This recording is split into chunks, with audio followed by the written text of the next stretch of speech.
नमस्कार दोस्तों, स्वागत है आपका हिंदी नॉलेज टुडे में। आज हम बात करने जा रहे हैं एक ऐसे विषय की जिसने हर भारतीय की जेब, जीवन और डिजिटल आदतों को बदल कर रख दिया है। आप सभी यूपीआई यानी यूनिफाइड पेमेंट्स इंटरफेस का इस्तेमाल तो रोज करते ही होंगे। कभी दूध वाले को पैसे भेजने के लिए, तो कभी बिजली का बिल भरने के लिए, कभी बच्चों की फीस के लिए या फिर ऑनलाइन शॉपिंग के लिए। यूपीआई ने भारत को नकद रहित समाज की ओर बढ़ाया है और दुनिया में भारत की पहचान एक डिजिटल क्रांति करने वाले देश के रूप में बनाई है। और इसमें अब एक ऐतिहासिक बदलाव होने जा रहे हैं। जी हाँ दोस्तों, 15 सितंबर 2025 से एनपीसीआई यानी राष्ट्रीय भुगतान निगम ने यूपीआई के नियम में बड़ा बदलाव करने का ऐलान किया है। अब आप 24 घंटे में 10 लाख रुपए तक का लेन देन यूपीआई से कर पाएंगे। तो आइए इस वीडियो में विस्तार से समझते हैं यह बदलाव क्या है, पहले नियम क्या थे, किन क्षेत्रों में इसका असर दिखेगा, इसके फायदे और नुकसान क्या होंगे और क्यों यह बदलाव भारत की डिजिटल अर्थव्यवस्था को नई ऊंचाई देगा। दोस्तों, सबसे पहले हम समझते हैं कि यूपीआई है क्या और ये कहां से शुरू हुआ।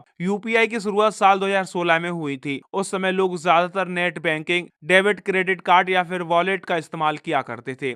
यूपीआई की खासियत यह रही है कि इसमें सिर्फ एक मोबाइल नंबर या यूपीआई आईडी जैसा पैसा तुरंत एक खाते से दूसरे खाते में चला जाता है। कोई बैंक डिटेल याद रखने की जरूरत नहीं है और कोई जटिल प्रक्रिया भी नहीं है। आज की तारीख में भारत में 100 करोड़ से ज्यादा लोग यूपीआई का इस्तेमाल करते हैं और हर महीने 100 करोड़ से ज्यादा लेन देन यूपीआई के जरिए होते हैं। अब तक यूपीआई की लेन देन सीमा आमतौर पर 1 लाख रुपए प्रतिदिन रखी गई थी। कुछ खास सेवाओं जैसे शेयर मार्केट, म्यूचुअल फंड, बीमा प्रीमियम आदि के लिए यह सीमा थोड़ी बढ़ाई गई थी, लेकिन आम लोगों के लिए यह सीमा सिर्फ 1 लाख रुपए ही थी। यानी अगर आपको एक बड़ा निवेश करना हो, गाड़ी खरीदनी हो, बीमा का बड़ा प्रीमियम भरना हो या फिर कोई टैक्स करना हो, एनईएफटी जैसी बैंकिंग सेवा पर निर्भर रहना पड़ता था। अब आते हैं इस नए बदलाव पर। एनपीसीआई ने घोषणा की है कि 15 सितंबर 2025 से आप यूपीआई के माध्यम से 24 घंटे में 10 लाख रुपए तक का लेन देन कर पाएंगे। लेकिन यह बदलाव हर जगह लागू नहीं होंगे और यह खास तौर पर कुछ सेक्टरों के लिए लागू किया गया है। पूंजी बाजार यानी कैपिटल मार्केट, म्यूचुअल फंड,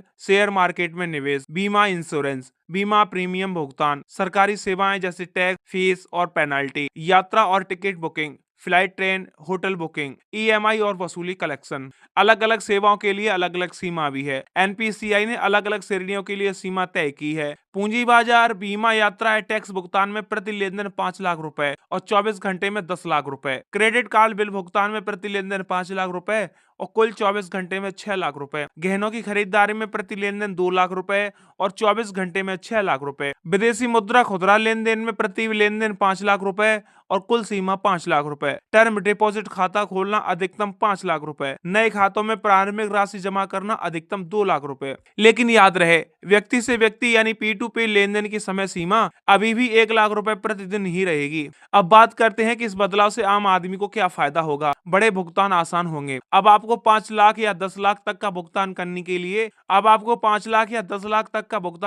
लिए बैंक की लंबी चौड़ी प्रक्रियाओं की जरूरत नहीं है। टैक्स और फीस जमा करना सरल हो जाएगा। पहले टैक्स पेमेंट के लिए नेट बैंकिंग या चालान की झंझट करनी पड़ती थी। अब सीधे यूपीआई से भुगतान हो जाएगा। बीमा और निवेश में मदद मिलेगी। महंगे बीमा प्रीमियम या बड़े निवेश के लिए अब कोई बाधा नहीं है। डिजिटल अर्थव्यवस्था को बढ़ावा मिलेगा। सरकार का सपना है कि भारत पूरी तरह डिजिटल बने। यह बदलाव उसी दिशा में एक मजबूत कदम भी है। समय की बचत भी होगी। अब बड़े लेन देन तुरंत और सुरक्षित तरीके से हो सकेंगे। हर सिक्के के दो पहलू होते हैं। इसी तरह इस बदलाव के कुछ खतरे भी हैं। धोखाधड़ी का खतरा बढ़ जाएगा। बड़े लेन देन होने से साइबर अपराधियों की नजर और भी बढ़ सकती है। बैंकों की सुरक्षा नीति पर असर पड़ेगा। सभी बैंक इतनी बड़ी सीमा तुरंत लागू नहीं करेंगे। कुछ बैंक कम लिमिट भी रख सकते हैं। तकनीकी समस्याएं भी हो सकती हैं। अगर सर्वर डाउन हुआ या यूपीआई में गड़बड़ी आई तो बड़े लेन देन अटक सकते हैं। अब आपको बताते हैं कि विशेषज्ञ क्या कह रहे हैं। कई वित्तीय विशेषज्ञों का कहना है कि यह बदलाव भारत को डिजिटल अर्थव्यवस्था की ओर और तेजी से ले जाएगा। निवेशक अब सीधे यूपीआई से बड़ा निवेश कर पाएंगे। सरकार को टैक्स संग्रह आसान हो जाएगा, लेकिन साथ ही सुरक्षा और साइबर फ्रॉड रोकने के लिए कड़े नियम बनाने की जरूरत है। दोस्तों, आपको यह जानकर गर्व होगा कि आज यूपीआई दुनिया का सबसे बड़ा डिजिटल पेमेंट्स प्लेटफॉर्म है। सिंगापुर, फ्रांस, नेपाल, भूटान जैसे कई देशों ने यूपीआई को अपनाना शुरू कर दिया है। गूगल और अमेजन जैसी कंपनियां भी यूपीआई मॉडल की तारीफ करती हैं। यह बदलाव भारत की छवि को और मजबूत करेगा। अब आपको बताते हैं कि आगे भविष्य की संभावना क्या होंगी। आने वाले समय में 10 लाख रुपए की सीमा और भी बढ़ सकती है। सरकार यूपीआई को अंतर्राष्ट्रीय भुगतान प्रणाली बनाने की दिशा में काम कर रही है। शायद आने वाले सालों में हम अमेरिका या यूरोप में भी सीधे यूपीआई से भुगतान कर पाएंगे। यह बदलाव न सिर्फ आम लोगों के लिए सुविधा लेकर आया है, बल्कि भारत की डिजिटल अर्थव्यवस्था को नई ऊंचाई पर भी ले जाएगा।